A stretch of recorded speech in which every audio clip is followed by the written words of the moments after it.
Hello, அஸ்ஸலாமு அலைக்கும்.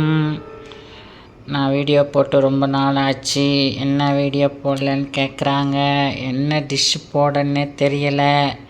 இன்றைக்கி தக்காளி ஜாம் எப்படி செய்கிறதுன்னு காட்டுறேன். பிரியாணிக்கு நல்லாயிருக்கும், ஸ்வீட்டு. இதுக்கு 200 தக்காளி, 200 சீனி, 1 ஸ்பூன் நெய், கொஞ்சம் முந்திரி பருப்பு தேவையான அளவு. அது செய்முறை விளக்கம் காட்டுறேன். தக்காளி நல்லா வெந்துடுச்சு. இப்போ சூடு ஆறினோடனே தொலியை உரிச்சிட்டு மிக்ஸியில் அடிக்கணும். ஓகே, 10 நிமிஷம் நல்லா வேக விட்டணும். 10 minutes later. இப்படி தொலி உரிச்சுக்கணும். உரித்து நைஸ் பேஸ்ட்டாக இப்படி அரைச்சி வச்சுக்கணும். நான் எப்படி செய்கிறதுன்னு காட்டுறேன். ஒரு பாத்திரம் வச்சுருக்கேன். இதில் கொஞ்சம் தண்ணி ஊற்ற போகிறேன். சீனி நல்லா கரையணும். ஓகே, சீனி போடுறேன். இது நல்லா சீனி கரைஞ்சி வரும்போது தக்காளி ஊற்றணும்.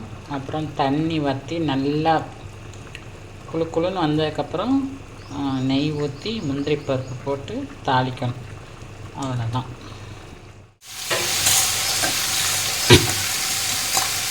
சீனி நல்லா கரைஞ்சிடுச்சு. இப்போ இந்த தக்காளியை இதில் ஊற்றுறோம். அடித்து வச்சதை நல்லா கரைஞ்சி நல்லா குழு குழு குழு குழு குழுன்னு வரும்போது நம்ம தாளித்து இறக்கிற வேண்டியதான். சமையல் பண்ணிக்கிட்டே வேலை ஓடுது, நல்லா இறைச்சல் சத்தம்.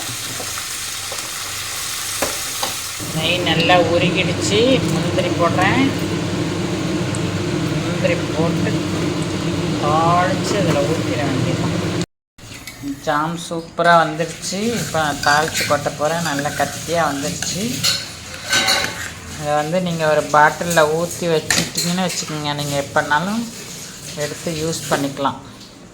ஃப்ரிட்ஜில் வைக்கணும். வெளியே வச்சிங்கன்னா வினிகர் சேர்க்கணும். பாருங்க, இவ்வளோ நல்லா கட்டியாக வரணும். இதே போல் நீங்களும் செய்யுங்க, சூப்பராக இருக்கும்.